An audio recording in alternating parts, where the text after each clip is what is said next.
అర్ధరాత్రి నిర్మానుష్యమైన హైవే చుట్టూ చిమ్మచీకటి. ఒక కారు వేగంగా దూసుకుపోతోంది. ఆ కారులో 6 స్నేహితులు. కాని వాళ్ళకి తెలీదు వాళ్ళు మృత్యువు అంచున ఉన్నారని. అజయ్, రాహుల్, కిరణ్, చైతన్య, కార్తిక్, వరుణ్ ఈ 6 చాలా రోజుల తర్వాత కలిసి తిరుమల వెంకటేశ్వర స్వామి దర్శనానికి బయలుదేరారు. సమయం సరిగ్గా రాత్రి 12 గంటలు. హైవే మీద కారు వేగంగా వెళ్తోంది. కారులో పాటలు, నవ్వులు, సరదా మాటలు.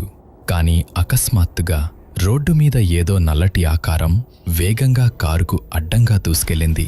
అరే, ఏంటది అని అజయ్ ఒక్కసారిగా బ్రేక్ వేశాడు. కారు కిరుణ శబ్దం చేస్తూ ఆగిపోయింది. ఇంజిన్ ఆగిపోయింది. లైట్లు కొట్టుకుంటున్నాయి. బయట ఏదో వింత నిశ్శబ్దం.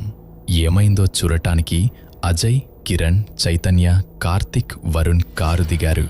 కాని రాహుల్ మాత్రం లోపలే గాఢ నిద్రలో ఉన్నాడు. అప్పుడే రాహుల్ కలలో ఒక వింత గొంతు వినిపించింది. వెంటనే నీ స్నేహితుల్ని లోపలికి పిలువు, బయట మృత్యువు ఉంది, త్వరగా. రాహుల్ ఒక్కసారిగా లేచిపోయాడు. గుండె బలంగా కొట్టుకుంటోంది. కిటికీ బయట చూశాడు. తన స్నేహితులు కాస్త దూరంలో ఉన్నారు. రే, అందరూ లోపలికి రండి, త్వరగా కారెక్కండి. వాళ్ళు ఆశ్చర్యంగా చూసుకుంటూ లోపలికి వచ్చారు. ఏమైందిరా అని అడిగారు. రాహుల్ తన కల గురించి చెప్పాడు. కాని వాళ్లు నవ్వబోతున్నంతలో చప్ చప్ అని కారు అద్దాల మీద శబ్దం వినిపించింది. అందరూ షాక్ అయ్యారు. బయట ఎవరూ లేరు. కాని అద్దాల మీద చేతి ముద్రలు పడుతున్నాయి. అవి రక్తంతో ఉన్నట్టుగా కనిపిస్తున్నాయి. ఆ అదృశ్య శక్తులు కారును అల్లాడిస్తున్నాయి. అజయ్ కారు స్టార్ట్ చేయడానికి ప్రయత్నించాడు. కాని కారు స్టార్ట్ అవ్వడం లేదు. అప్పుడే వరుణ్ డాష్బోర్డ్ మీద ఉన్న వెంకటేశ్వర స్వామి విగ్రహాన్ని చూశాడు. స్వామి, మమ్మల్ని కాపాడు అని అందరూ కళ్ళు మూసుకుని ప్రార్థించారు. అప్పుడు ఆ విగ్రహం నుంచి చిన్న వెలుగు వచ్చింది. ఒక్కసారిగా కారు స్టార్ట్ అయింది. అద్దాల మీద ఉన్న ముద్దలు అన్నీ మాయమైపోయాయి. అజయ్ వెంటనే కారు ముందుకు పోనిచ్చాడు. దాదాపు 10 కిలోమీటర్లు వెళ్ళాక రోడ్డు పక్కన ఒక పాత ధాబా కనిపించింది. ఇక్కడ ఆగుదాం అని అక్కడాగారు. ఆ ధాబా పేరు శాంతి ధాబా.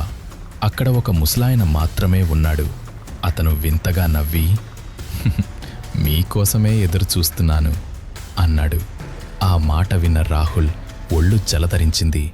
అందరూ తినడానికి కూర్చునన్నారు. కాని రాహుల్ మాత్రం అనుమానంగా చూశాడు. గోడ మీద ఉన్న పేపర్ క్లిప్పింగ్ చూశాడు.